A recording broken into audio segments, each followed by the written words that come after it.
Did you know there's one mineral essential to longevity? It's magnesium. And not just any magnesium. The most effective form is stabilized magnesium ions. Introducing REMAG by Dr. Carolyn Dean. Experience the benefits of stabilized ionic magnesium and support your health today. Visit RNAreset.com and use offer code MIRACLE10 for 10% off your first order. Visit RNAreset.com and use offer code MIRACLE10 for 10% off your first order. You're commuting home with Katz and Cosby. Now here's John Catsimatidis and Rita Cosby on 77 WABC. And joining us now here on Katz and Cosby is the great investigative journalist Jennie Taer, who has spent so much time at the border. Jennie, you have had some huge scoops. Everyone's been talking about it. First, tell us about this app, because it sounds like the Biden administration is making it easier for people to come in, especially in the Biden administration's final weeks.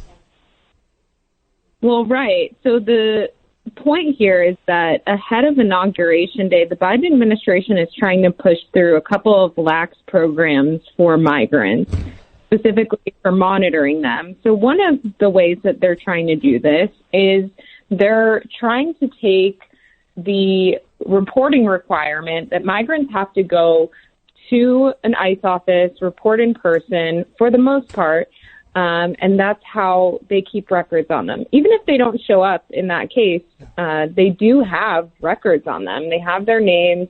Their systems there are capable of finding any arrest history in the U.S. if that pops up while they're here. So they can go and hunt down targets. Now, of course, while this is the standard for this, the Biden administration has developed this portal app, which it's now going to be using in the New York City office, which is one of the most overwhelmed offices right now for ICE. And they're going to allow migrants to report from home and to give their location, and it's only for a 7-day period when they check in. So ICE doesn't know their location beyond that. If they use a computer even, they don't know their location at all.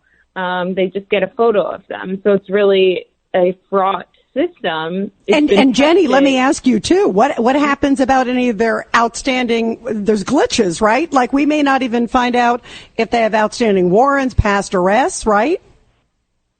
Right. This doesn't account for that. This is what makes it so different from the in-person check-ins, because even, like I said, even if they don't report in person, it's still constantly updating through those channels. It speaks with other databases.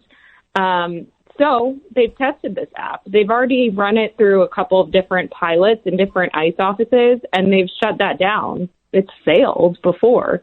And so they're just trying in the 11th hour before Inauguration Day to push this through. You know, it's amazing. I mean, that's astounding. It's like making it easier and less checked. It's sort of our worst nightmare, given all the scenarios we've seen of late, of course, with Laken Riley and all these other horrible cases. There's also another story you broke where you're talking about they're allowing these migrants to contest sort of the surveillance. Explain that, because it gives them some extra rights here, or at least they're trying to get. And what is the Biden administration doing on that? Right. So what they're trying to do is they're trying to essentially, according to my sources, is give more rights to illegal aliens. They're saying that if you are given an ankle monitor, for example, when you're released from the border, and you are compliant for a period of 90 days, that you can go to your ICE office and say, I've been compliant, I'd like my ankle monitor taken off. And because there's such an arduous process, if the ICE officer says no and the migrant can then appeal, and they're already under-resourced right now, things like this that take a lot of paperwork and processing is going to be really hard for ICE officers. And so, unfortunately, what's going to happen is it's going to be a rubber stamp to allow them to forego those ankle monitors. And unfortunately, we know that even when they're on ankle monitors, because they're not being physically detained, some of these people have gone out to commit really heinous crimes. For example, one of the alleged murderers of Jocelyn Nungare, the 12-year-old here in Houston, Texas, whose body was found dumped in a local bayou after she was allegedly raped by two suspected Tren de Aragua gang members. One of those individuals is someone who was put on an ankle monitor, and shortly after he allegedly killed Jocelyn, he cut his ankle monitor. And so clearly this system is already problematic, but then you take away at least the idea of accountability, and it just continues to show how the Biden administration, contrasting with what's coming from people like Donald Trump, of course, and his border czar, Tom Homan, I mean, they're trying to really lay down the hammer. And, you know, some of this may make it more difficult for them. It may be a tough battle when they can come in to reverse some of these things. Yeah, no doubt. I mean, this is incredible to make it easier at a time where we're overwhelmed, and also the Trump administration coming in with that mandate from America on this, saying enough. Jennie Taer, thank you. Great reporting. Keep us posted on some great and very important scoops. Thank you. Thank you. You know, that's amazing.